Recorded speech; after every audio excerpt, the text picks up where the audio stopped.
and you're thinking about like, okay, I'm trying to do this movement, but I need my inferior lateral hamstring. No, shut up, do it, and I'll get you to feel your exactly what I need you to feel, and then that will make so much more sense after that.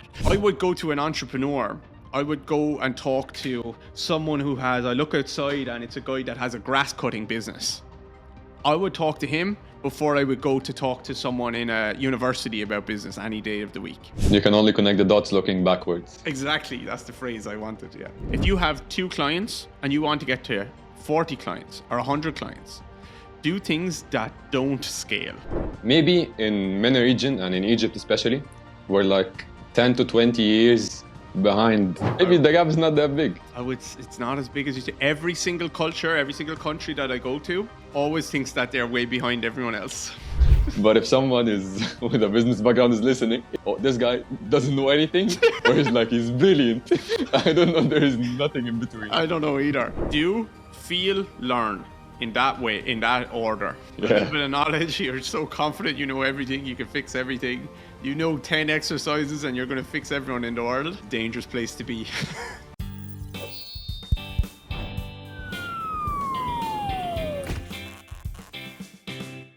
السلام عليكم جميعا. بعد انقطاع تقريبا 4 شهور عن البودكاست، وحشني صراحة ان انا ابقى قاعد كده واتكلم مع الناس واعمل الجو الجميل ده اللي في الغالب مش محدش بياخده في فيديو دقيقة ولا دقيقة ونص من على انستجرام. جو بتاع الكلام الانفلترد، الكلام اللي براحتنا، اللي بتاخد فيه فعلا قيمة حقيقية. فالحمد لله على السلامة لينا، وشكرا لكل الناس اللي موجودة هنا من سيزن 1 والناس اللي موجودة في سيزن 2. ان شاء الله تستمتعوا معانا. ضيف حلقتنا النهاردة ديفيد جراي، واحد من اكبر المؤثرين في مجال التأهيل والحركة بشكل عام، ويعتبر بايونير حقيقي أو فعلا رائد في المجال ده. ديفيد فيه تقريبا أكتر من 20,000 شخص استخدموا البروجرامز بتاعته زي اللور بادي بيسكس والفوت اند اكيلس بروجرام، وعنده أكتر من 1000 مدرب مشتركين معاه في الدي جي ار انتراكتيف أو المنصة التعليمية الأونلاين بتاعته. ده غير مئات أو آلاف مدربين اللي بيحضروا معاه الورك شوبس اللي بيعملها عملي حوالين العالم، وعنده حوالي 200,000 شخص متابعينه على جميع منصات السوشيال ميديا. ديفيد أنا شخصيا اتعلمت منه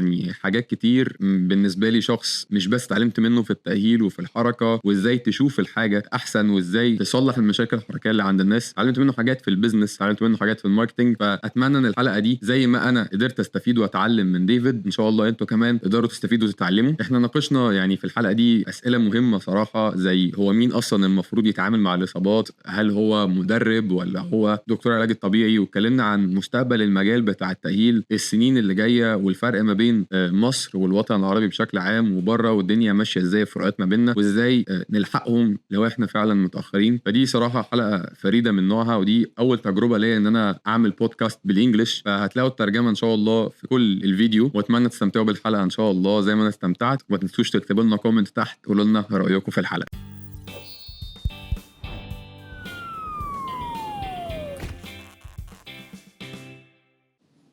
So, David, welcome to the show. Thank you, Abdul. Thank you very much for having me. I'm looking forward to the chat. Yeah, same here, wallah. I've been following your work for maybe 3 to 4 years now. And at the beginning, when I saw your content, I was like, dear God, I don't understand a single thing this guy is trying to say. It's so complicated, yet it sounds simple when he says it. But it took me a while. It made me curious. So I had to follow you closely to understand. And maybe after 6 months of following, it started to, I kind of understand what you're trying to say. Mm-hmm. It's a tricky one especially on Instagram. I try to not confuse people. It's important to me. I know some accounts that try to confuse people and try to sound really smart to make you feel dumb, but I try to not do that. I try to not confuse people. But at the same time, when we're thinking about movement and pain and performance and human beings, it's not that simple. There is some level of complexity to it. So I think you used an important word there, which is curious. It made you curious, and I think we should be, as coaches, as therapists, we should be curious about what's happening. And there's nothing worse than, you do see a lot of people in the industry that you see that they lose all curiosity very early, and they think they have all the answers, or they think that whatever courses they did gave them all the answers, and they start to maybe see their clients just as like this kind of machine that I just need to press this button and do this and they'll be fixed. But I try to spark curiosity in people, not confusion. But some level of confusion is fine too, because it makes you think like, maybe I need to think deeper about this. So hopefully you've stayed at that level where it's Yes. not super confusing, but makes you think about things. Thank you for doing that, by the way, because as you said, not many people approach movement from that mindset.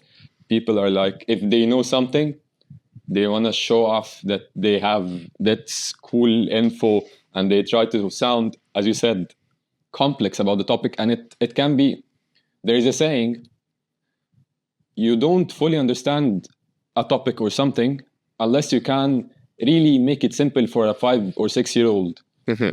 Yeah, I'm with you on that. I think we should have a lot of complexity in our thinking, and that should result in quite a lot of simplicity in how we especially in how we coach. Sometimes I do talk about movement with a little bit more complexity because I'm speaking to coaches and therapists for the most part online. But if you saw me in a session with a client, it would be incredibly simple. We would be choosing exercises. I would be coaching in a very clear way. I would be trying to help them understand what we're doing, but I wouldn't be using fancy language. I think that's where people get confused. I would be very clear, very simple. But then if you were to ask me after the session, why did you do this? Why did you do this? Why did you do this? I could go into several layers of complexity, as complex as I wanted to make it. But I would have reasons for everything that I did. Amazing. And that's why not so many people share this.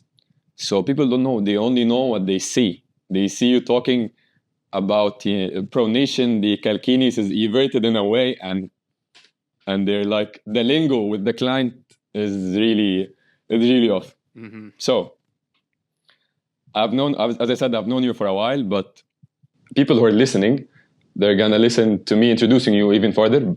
But I want to know how David Gray introduces himself when he says like, I'm a rehab specialist or but what do you think you do? That's the hardest. It's the hardest part by far. Honestly, is to keep it very simple. I mostly rehab people, but even if we took away that word, I help people for the most part feel better, move better, perform better. And a lot of the time that could be rehab, which is you are actually injured at the moment, or you're not able to do your sport or do your activity, or you're one of those people, which a lot of people fit into, is you're kind of injured but not really, which means you're doing your activity but it just kind of feels like not very good for you, and you're being held back because you have a bit of pain or niggles, or your body just doesn't feel like it moves the right way. I get a lot of clients like that, a lot of professional athletes like that. He's kind of injured but not really. It's a tricky place to be in. It's a good place. At least you're able to still play your sport, but it can be incredibly frustrating for people to feel like I'm constantly waking up in a lot of pain. I'm constantly chasing my tail. I can't push as hard as I want to. So I get a lot of clients like that. So yeah, that's what I do. Help people feel and move and perform a bit better. Hopefully, sometimes a lot better. Sometimes not better at all, but we try our best anyway. You're not saying clearly that you're a physio or a coach. Mm-hmm. You just said you're a guy that helps people move better. So there is a struggle around the world, I know. But here in Egypt and the MENA region, it's even magnified. It's a battle about who should be handling pain. Physios say they're the only one who can. Coaches think they know something special that physios do not know. I know it's really complicated. I know it's a great topic, but I want to hear your thoughts on it. Yeah, it's a tricky topic. It's actually getting even trickier, because in the past it was like physio has pain, coach has performance. But now what we know, but that's when physios were treating pain with like, okay, you need to just rest, you need to ice, you need to do these little therapeutic drills, but now we know so much more about pain, and we know that we need to keep people moving and training a lot of the time. We need to be careful diagnosing things so quickly, because actually we might think we see all these different pathologies and all this stuff, and that might be completely irrelevant to someone's pain. So it is becoming trickier. I think there's a clear differentiation should be for an acute injury. A physio should be dealing with that.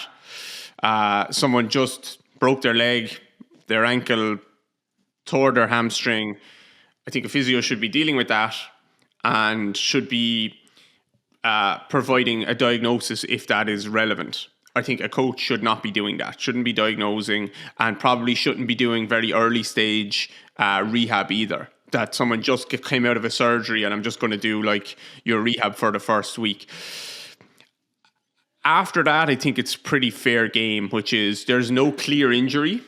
So you're in a little bit of pain, but you're still able to train, and there's no reason why you shouldn't be training. I think a coach can definitely work with that. In fact, I think a coach should probably be working with that more often than a physio, even, because I would try and discourage people from running to a physio too quickly, you know, and trying to, it depends on the physio, but a lot of physios will maybe discourage them from training, which is not right. So it's really tricky. It's really tricky. I think as long as a coach understands their limitations, number one, and also isn't working with things that they're not comfortable with. I think a lot of it comes back to the coach. If you're not comfortable working with this person's back problem, this person's knee problem, then you should be referring out.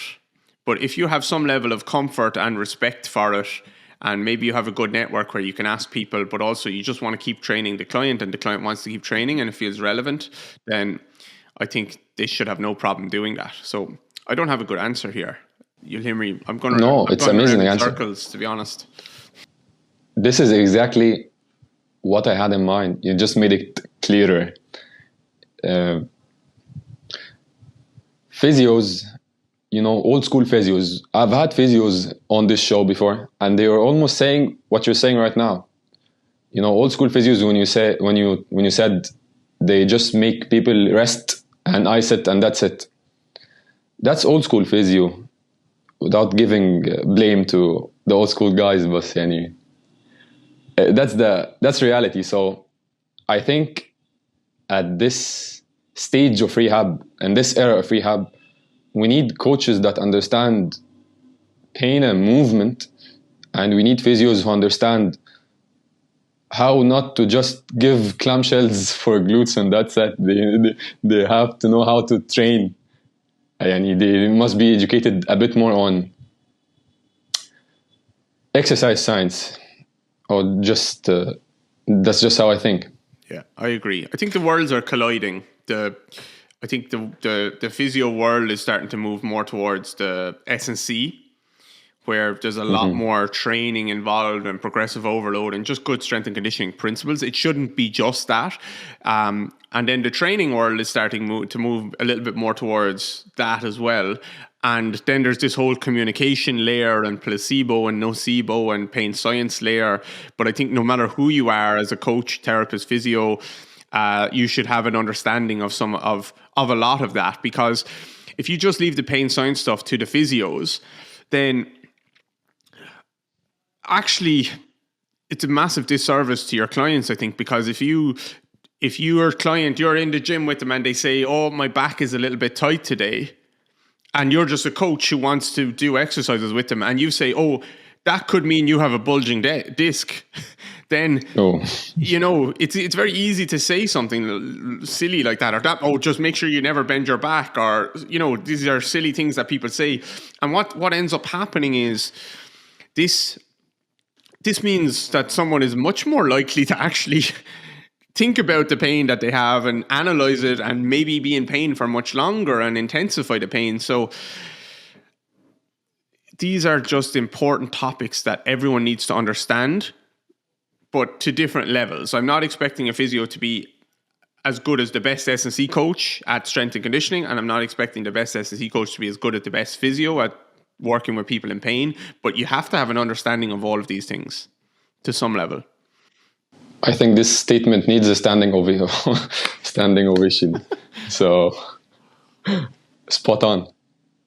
So, going back to something you said about pain and the pain science and stuff, what do you think of I call them the nihilistic, or I don't know if I call them the nihilistic scientists. Nothing works. Cupping doesn't do shit. Nothing does anything to pain. You just lift good weights and rest and eat your protein, and that's it. Mm-hmm. People, and there are big names that are sharing this info. And I've heard your podcast on an earlier episode. You talk about the literature and research on pain. So, if you can share your thoughts here. I think a lot of it comes down to the explanation. I think we can say that nothing works, or we can actually also say that everything works for the right person at the right time for whatever reason. It comes back to the explanation that we're providing. I don't think I would have any problem with someone I have no problem with my clients getting cupping, any manual therapy, needling, anything like that. I would have a problem with the client coming in and saying, well, my physio said that I need to get cupping because I have misalignment and because I have scar tissue that needs to be broken down and because of all these funny reasons. So I think a lot of the kind of, you're speaking about nihilistic people online, I think they have very good intentions, to be honest. And I think the frustration that they're voicing and saying that things don't work, probably realistically, if you were to sit down with them in a coffee shop and and flesh it out and really talk about this, it's probably to do with the explanation that's being provided around this stuff. Because I also don't understand the point where people say nothing works, because I don't know, manual therapy has been around forever. Some version of manual therapy has been around forever. Where someone else puts their hands on not even in you. The Western side. Yeah, in China and Asian region. Every single culture in history has had some level of manual therapy to treat pain or dysfunction or whatever. They will have some funny explanations for why it works, and they will have some practices that are no longer acceptable, or because they're pretty wild, to be honest. But they've all had some level of manual therapy, and we've all had clients that absolutely it helps them feel really good. They really enjoy it, and it can be an excellent supplement to their practice. I know so many professional athletes really like getting manual therapy a lot of the time. It's a big part of professional sport, whether you want to admit it or not. And we can say we do all this rehab and we're always working on their movement and their sleep and their nutrition. A lot of professional athletes place a lot of value on manual therapy, and if they think it's important, then I wouldn't tell them. Yeah, it kind of is. Exactly. It kind of is. So I would just always be careful with my explanation as to why. I would be always more vague with my explanation, less certain. I would say it helps you feel good because it helps you feel good. I wouldn't go into, a really scientific explanation, because we just don't know why. Yeah, just the plain old circular definition. Yeah, it feels good because it feels good. Exactly. That's good enough for me.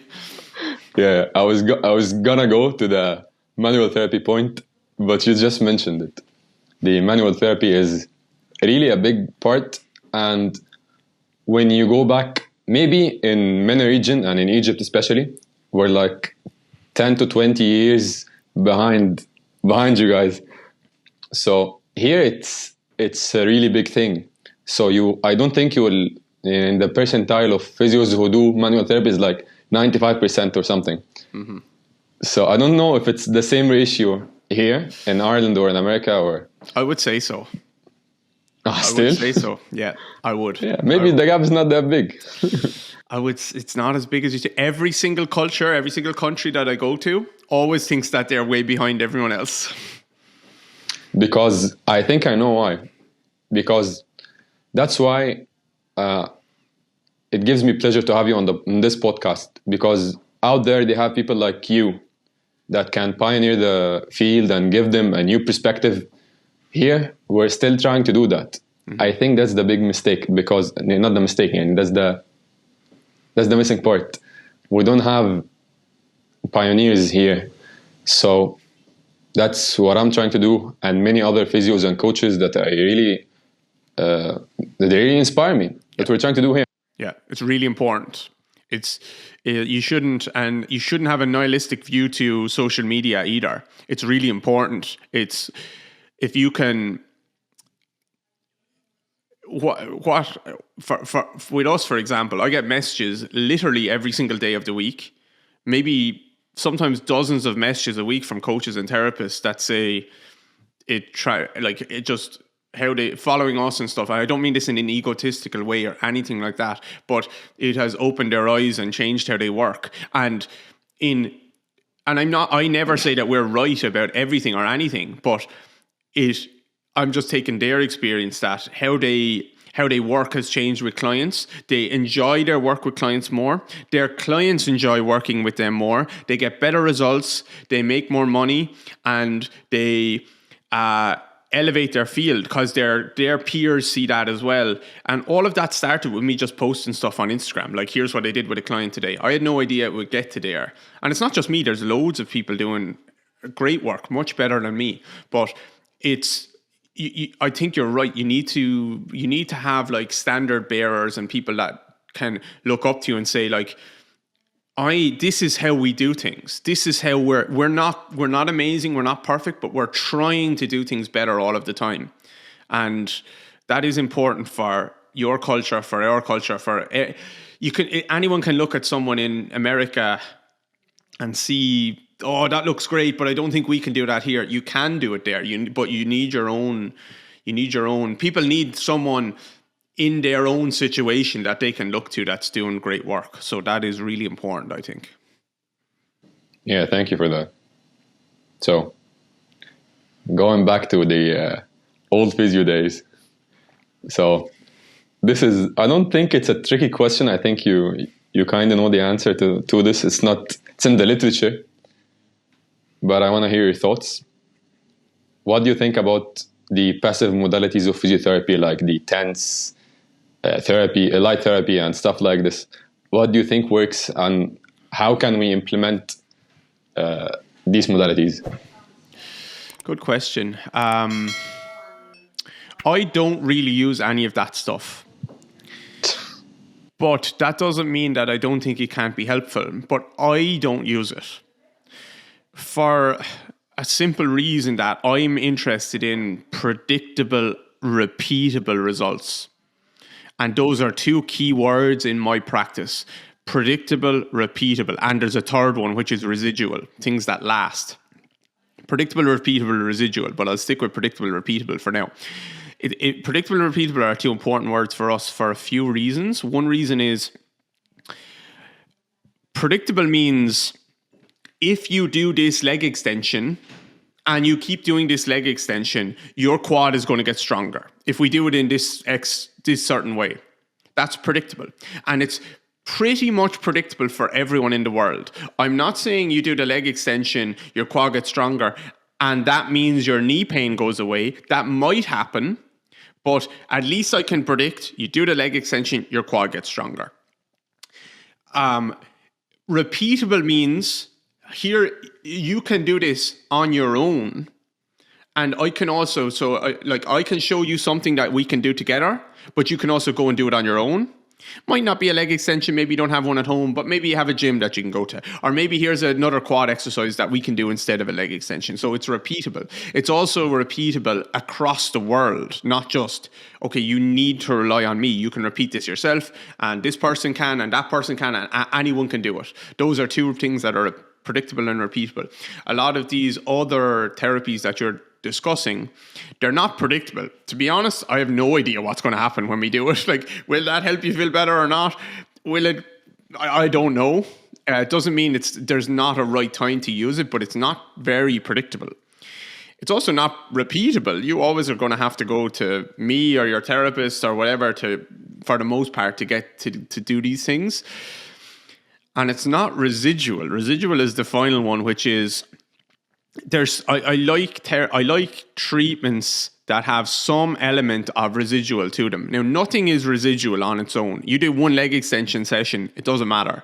You're going to have to keep doing it. But after a little while, you've done it for 6 weeks, 8 weeks, 12 weeks, you could actually, 6 months, you could actually stop doing that for 3 months, but you still have kept a lot of the gains. You will lose some, but there's an element of residual. Residual doesn't, and none of this stuff just applies to muscle. I'm just using it as with regards to muscle. But if I teach you things about your movement as well, if I teach you certain movements in your body that you can do, that's residual. For example, I had a nice little example that I like to use is I had a client 3 years ago that I rehabbed from his ACL. So it took us probably 10 or 11 months to rehab it. It was a bit of a tricky one. He had some meniscus problems along the way and blah, blah, blah. And he was getting back to a high level of sport, but he was 34 or 5 at the time. So like he wasn't that young either. A bit trickier. A little bit trickier. And it was a second ACL and stuff. So we rehabbed that. He got back to play, but throughout the entire rehab process, he had a medial meniscus problem that happened when he tore his ACL, but the surgeon tried to stitch it or clean it up or whatever he tried to do, but it didn't work. It didn't work. So the meniscus was at him the entire time, and we just kept getting on with it. And then he got back, he played his full season, but throughout the whole season, the meniscus was still hurting him. And it was very clearly like in this one specific spot. And he had got the scan and the surgeon said like, you can come back in and I'll clean it up for you. But he didn't have time throughout the season. The end of the season came and he went in, got the surgery, cleaned it up, perfect. And the entire rehab process that we went through over the 10 or 11 or 12 months that we went through that entire rehab process in 2 weeks for his meniscus then. And that's like all the way back up to like very high level hopping or whatever. And within 3 weeks, he was back on the pitch playing sport again. That when I say residual, that's what I mean in terms of, yes, he had built up more muscle, so that helped his second surgery and he could recover quicker.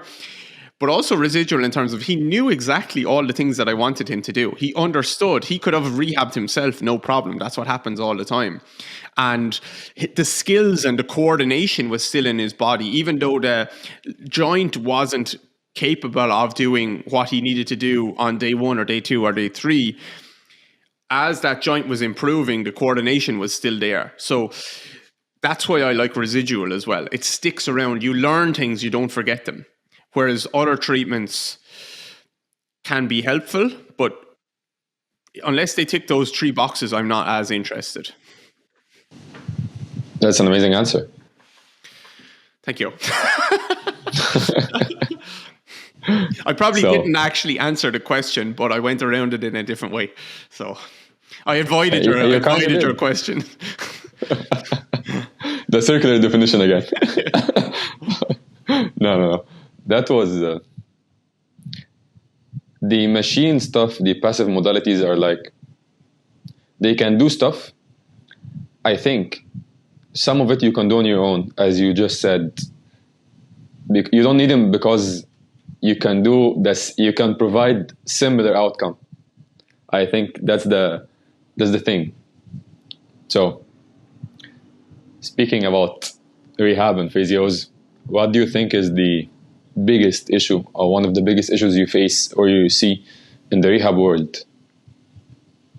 Oh, good question. I should have prepped that.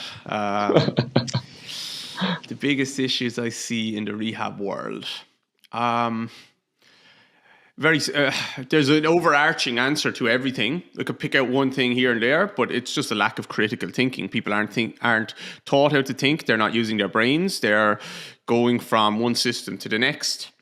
They're picking the best exercise for this, the best exercise for that, and they're listening to the newest guru that they want or that they like, and all of these things.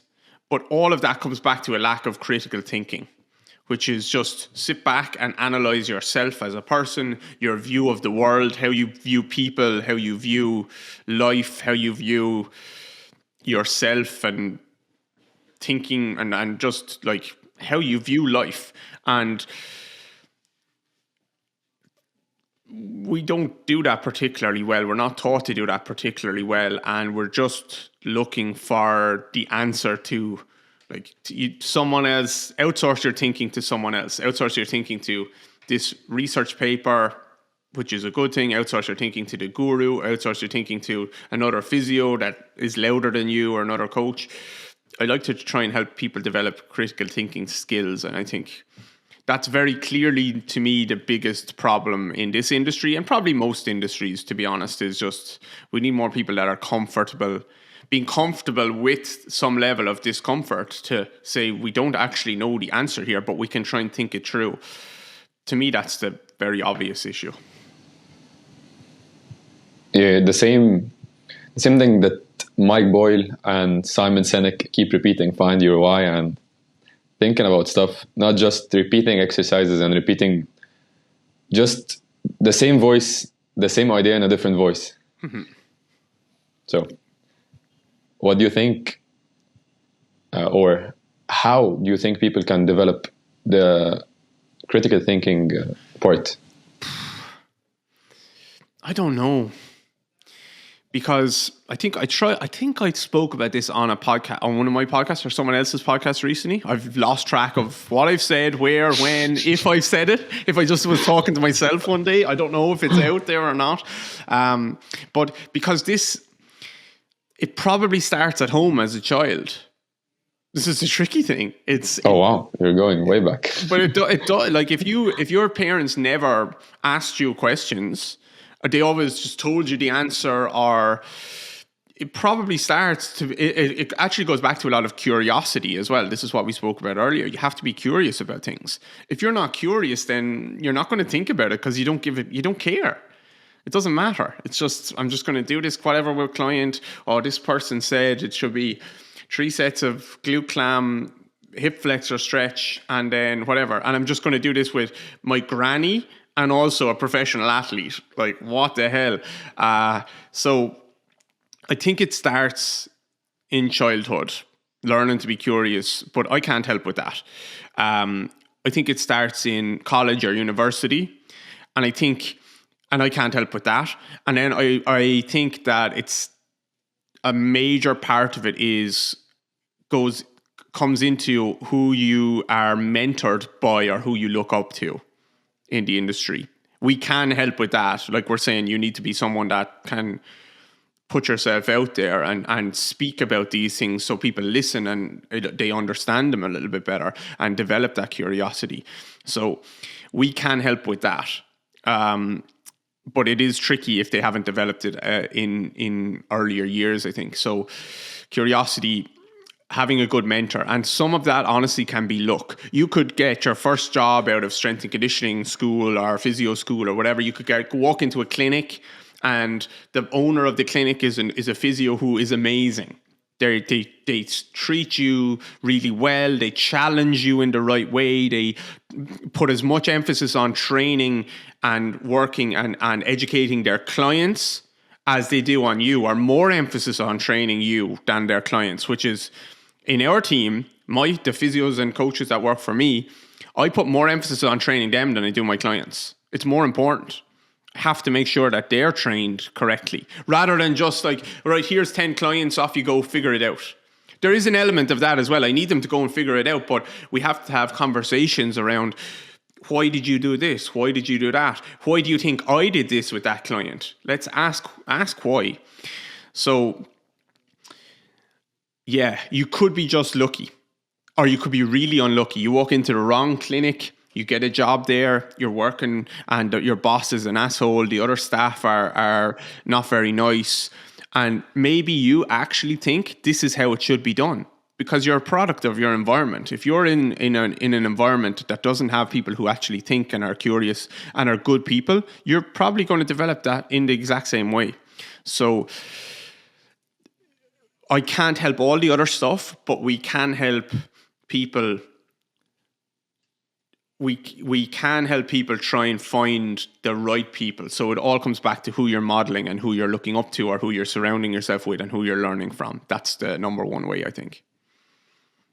Amazing. So when people ask me this question, how to develop the mindset, or how to develop the eye, I don't claim that I am up here or something, but I just say I am obsessed. It's not healthy, not in a healthy kind of obsession. At least I'm trying to be healthy now, but when I look at movement, I really look at it and I'm really interested. I want to know why. I want to know what's going on, if I can do it on my own. The thing that made me start rehab, I know you also faced some knee injury, I think. I had some sort of immune disease that made my joints go crazy. So I had to figure it out the hard way. Life was on hard mode, and I was like, you gotta get it done, because nobody in the medical system was trying to help me. So I just had to think for myself. And I think, it kind of works. Mm-hmm. Pain is a great motivator. Yeah, true. So what do you think? Let's start with coaches. What do you think coaches can do to become better at rehab and looking at movement? Start with being curious about it, and learn from someone good. Which I don't mean me. Or good is relative. Good is like who you think is good or who you look up to or whatever. But start with being curious. Understand you don't have all the answers. You never will, but you have to keep learning. That's important. Amazing. That's a very simple answer for me. And I don't think many people are ready for you, are ready for your content. Some people just need a starting point. You're kind of advanced for some people's mind. So they kind of have to learn first anatomy, physiology, and the basic knowledge of science of movement or training in general. And then ورجعنا بالعربي تاني فاصل صغير كده عشان اقول لكم لو انت بتتفرج على الحلقة دي وانت مهتم فعلا بمجال التأهيل، في وركشوب اسمها Movement Dysfunctions وركشوب. الوركشوب دي او المحاضرة دي بتتكلم عن كل اللي انت بتسمعه في البودكاست لحد دلوقتي، بنحاول نطبقه في 4 ساعات، نصهم عملي تقريبا. بتحاول تتعلم فيهم كل اللي احنا بنتكلم فيه عن ازاي تشوف المشاكل الحركية، ازاي تحلها، وازاي تعرف تكتب برنامج تدريبي فعلا بيحل المشاكل الحركية دي. سجل في اللينك اللي هتلاقيه في الديسكريبشن على قناة اليوتيوب. لو انت بتسمعنا على اي منصة تانية هتلاقي اللينك عندي في البايو، او ابعت لي على انستجرام كلمة محاضرة او وركشوب، ابعت لك التفاصيل. سجل معانا في اول وركشوب ان شاء الله. There might be a transitional phase, and then you go to David Gray and the compression expansion model, and the PRI people, and the people around the world that speak in different perspectives. That's why we have our programs first that I like people to get, regardless of what level they're at, because not everyone will listen to our podcast and understand every word, which is fine too.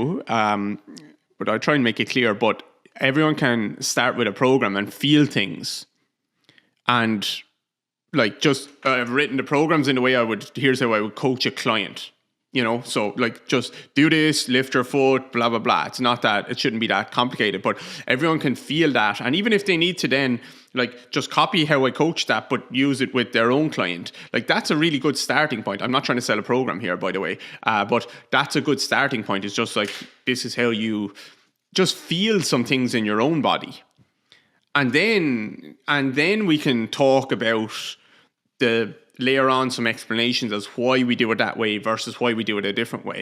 And I do mentorship calls with people sometimes, not as many anymore, with coaches, and I'm just trying to gauge like what level they're at.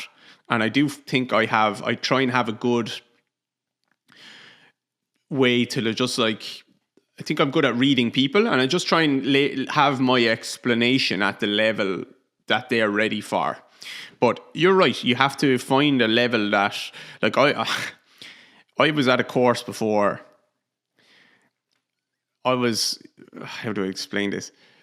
wasn't my course, but anyway, the teacher was talking about eye movement, neurology and eye movement and like tracking and all of this stuff and blah, blah, blah, blah, blah, which some of it was kind of like the way they were talking was just like really poorly explained anyway. They were making it very complicated and stuff. But there was a personal trainer there who had just qualified a week earlier, and he was working with fat loss clients, and he was getting into all the eye drills, and he was asking like, how do I incorporate this into my clients' programs? And I was just sitting there thinking, do not do that. Like, do not. You need to get your clients moving and talk to them about nutrition if you want, and make sure they're moving. Do not do eye drills in the gym with them. So yeah, you have to be ready. You're going to end up with way less clients. Yeah, you will have no clients. Exactly. Exactly. So yeah, it's just me. It's just like you and I would meet our client where we're at. We have to just meet our coaches and therapists that we might teach, like where they're at as well. So that's where I have different levels of content for different types of people. Amazing. So when I first was introduced to your lower body basics, I think lower body basics 1, I was expecting it to be educational because you always offer educational content. And I was surprised that it was a practical tool. You have to do the stuff. And that really is amazing because we have a lot of, introductional courses about personal training, and even colleges or schools of physical therapy or sports science or whatever, they're mostly theoretical. You don't teach you how to move a lot. They don't get you feeling and doing the stuff that you will do to other people. If you just know how they look, you don't fully understand it yet. You have to do it yourself. Yeah. And this is a really important message, I think. Yeah. That's the direction we go. Do, feel, learn in that way, in that order. And I think a lot of other courses go learn in theory, do and that's it. Honestly, that's it. Learn and then do some crappy stuff that you never really do right. And you're thinking about like, okay, I'm trying to do this movement, but I need my inferior lateral hamstring to do pull on the ischial. No, shut up, do it, and I'll get you to feel exactly what I need you to feel, and then that will make so much more sense after that. Like when people talk about anatomy, they read about a glute max in a book and they're like, okay, glute max can externally rotate, it can extend, it can abduct. Okay, so David says maybe if we want to get length through it, it's adduction, internal rotation, and flexion, and that will load it, blah, blah, blah, blah, blah. Okay, I'm just going to teach you a kickstand hinge, and I'll go, here's your pelvis. When I get you to internally rotate, do you feel a lot more glute max? Yes. When you do it this way, do you feel a lot less glute max? Yes. When I do it even more, more adduction, more internal rotation, more flexion, do you feel way more? And it's like their head is going to explode because they feel so much glute max. This is how you learn anatomy, is feel it. And only then can you coach it. No, that's wrong. I'm thrilled to hear this. That's wrong. I actually, no, that's wrong. Because that presumes that someone that's in a wheelchair or is paralyzed couldn't learn to coach. They could be an amazing coach, even if they didn't feel it. They definitely could. But if you have a body that you can move and do things with, you should be feeling it. You don't have to be the best basketballer in the world to coach LeBron James. I would be very confident that I could walk in and coach LeBron James and we would do some really good things together. And I definitely cannot play basketball, but I can relate to him in that I can feel my body and I can see your body and I can help you feel your body and I can see what you might need in your body. So I think starting that way. That's why we have our programs. Even when someone writes to me and they're a very experienced practitioner and they say, oh, your programs aren't built for, I need to go in the educational route and I need to find a lot more. I'm like, start with lower body basics. I'm like, you're going to rob yourself of valuable information if you don't do that. you know, there is an issue with the standard courses especially for coaches. They teach you just a little bit about posture, about the upper cross syndrome and the lower cross syndrome, and you know what's going on. And the coach goes out of the course thinking that he actually knows the issue, and even worse, he thinks he knows how to treat it, if it even needs treatment in the first place. So yeah, that's the issue with having just a little bit of knowledge, and it's a certificate. There is a name on it, so they must know what they're saying. Mm-hmm. That's the Dunning-Kruger effect, where a Yeah. little bit of knowledge, you're so confident you know everything, you can fix everything. You know 10 exercises and you're going to fix everyone in the world. It's a dangerous place to be. For people with kyphosis, you know. Exactly. So let's go back, or let's go to the business side. So I think your business model is really interesting. I don't think it's new, but it is working, I guess. So Depends on the day. I think you are a specialist in movement, and then you learned the business side. I don't think you're a businessman that went to rehab. So, and I can really relate to that, yeah. So, I think you're selling 3 things: courses and mentorship programs and DGR Interactive and the templates, or the lower body basics and stuff like this. Mm-hmm. So what do you think is if you have to choose one of them, what do you think is the best business-wise?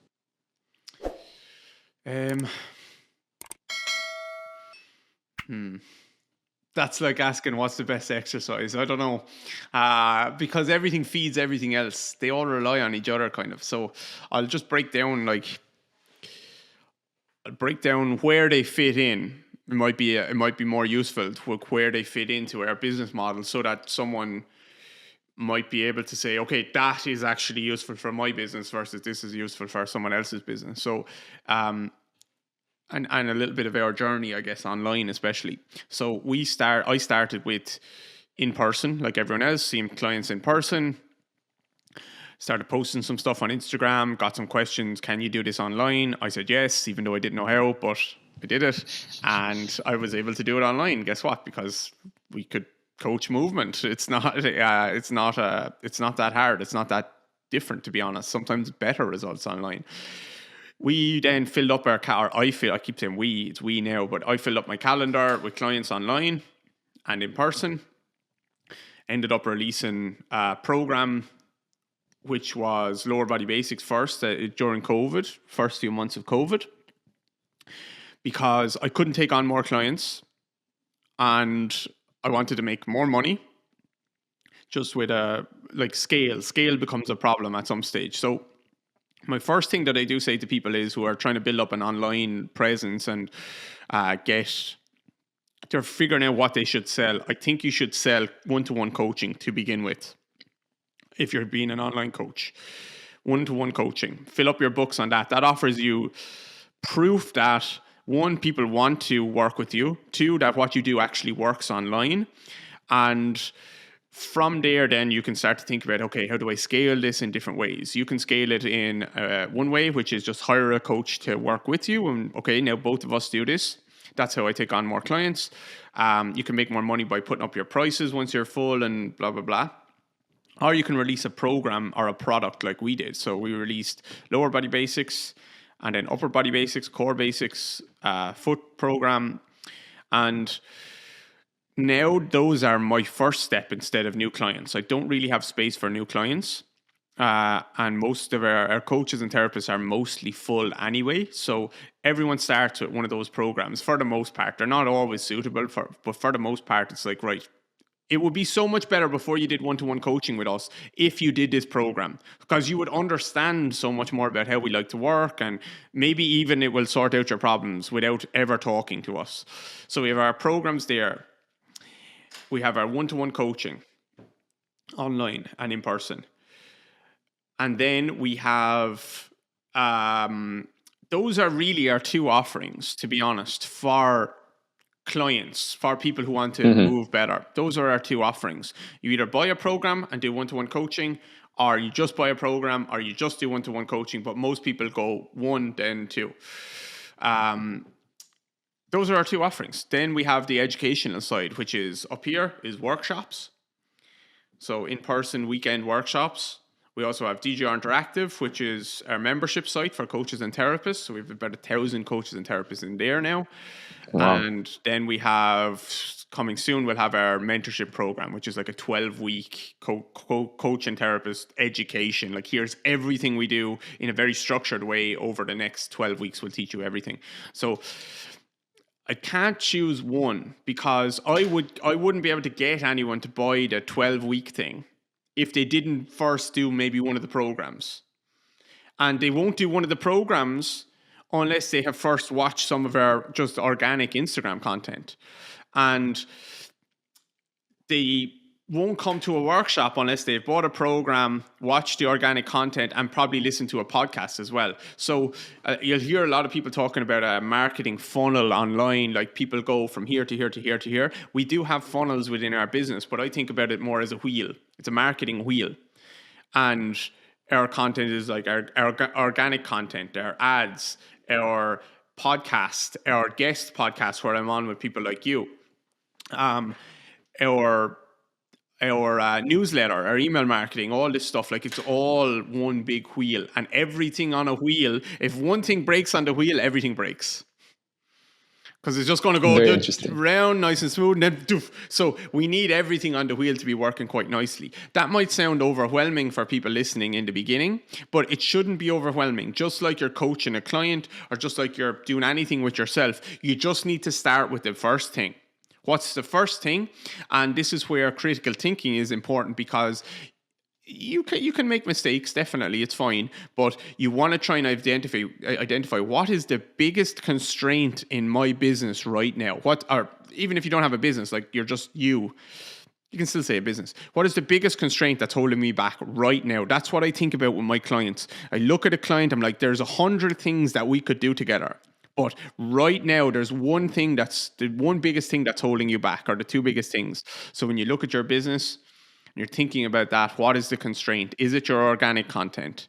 Is it that you don't? So many people ask me a lot of questions about business, and they're like, how do I do this? How do I do that? I'm like, imagine I got you 10 more clients tomorrow and put them into your business. There's 10 more online clients. Do you even have the tools to serve them? I bet you the answer is no. It would just break everything, or 20 new clients or 30 new clients. So yeah, be careful what you wish for. You need to identify what the biggest constraint is. I don't know, does that answer your question at all? You'll see with me, I usually go like, you ask me a question and then I'll just take it wherever I want to take it. I'm asking questions that I want to know, and I believe some other people will enjoy this. And they will listen and will think, this guy knows what he's talking about. But if someone is with a business background is listening, he might be like, oh, this guy doesn't know anything. Or he's brilliant. I don't know. There is nothing in between. I don't know either. But a lot of people with business backgrounds, unless they've built a business, again, you can read stuff in a book, but you only realize when you start to build a business that I would go to an entrepreneur. I would go and talk to someone I look outside and it's a guy that has a grass cutting business. I would talk to him before I would go to talk to someone in a university about business any day of the week. We have a saying here in Egypt. I would say it in Arabic and then in English. اسأل مجرب تسأل دكتور. In English, ask someone who have done it before. And don't go to the doctor. It's like...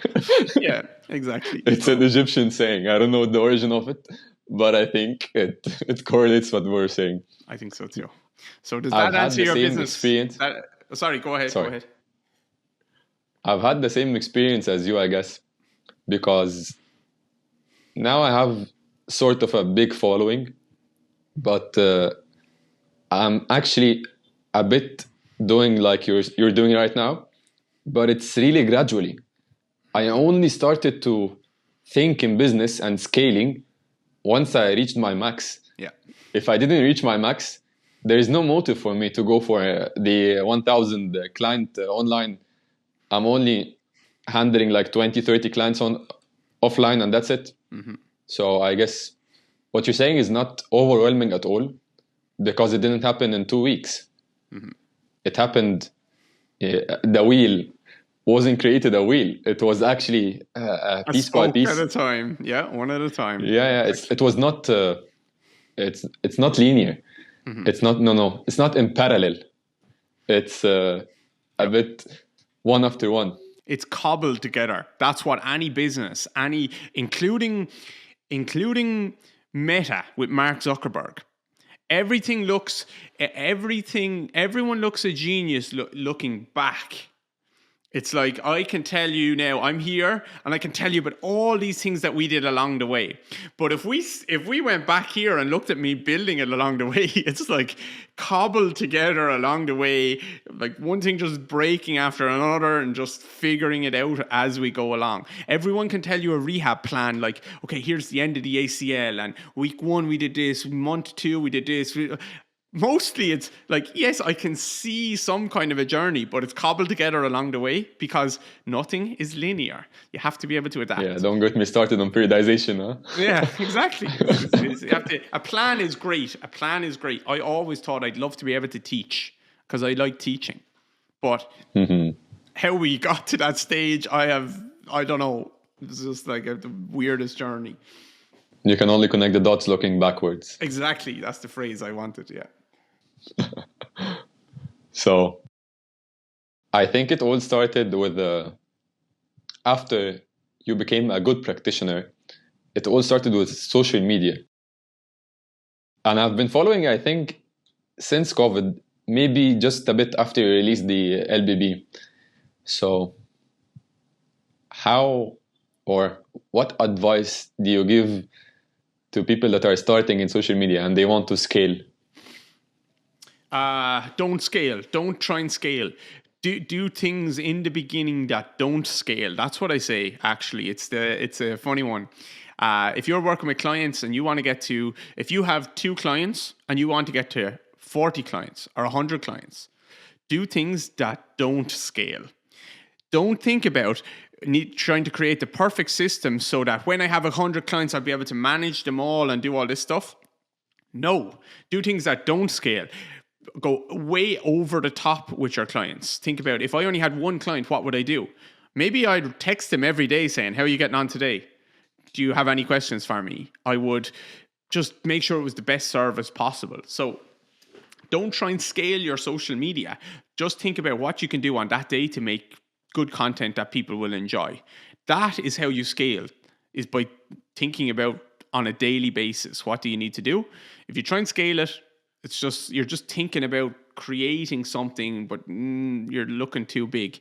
So what makes you good on social media is practicing social media, is posting content, is understanding who you're talking to, is having some kind of mix between, depending on who you are, like there's educational content, there's entertaining content, and then there's content that kind of stirs up emotion in people. If you can find a good mix between those 3 things, you will be very successful if you're talking to the right people. Thank you. That was a really good answer. So, people in the comments, if you have any questions for David, now's the time.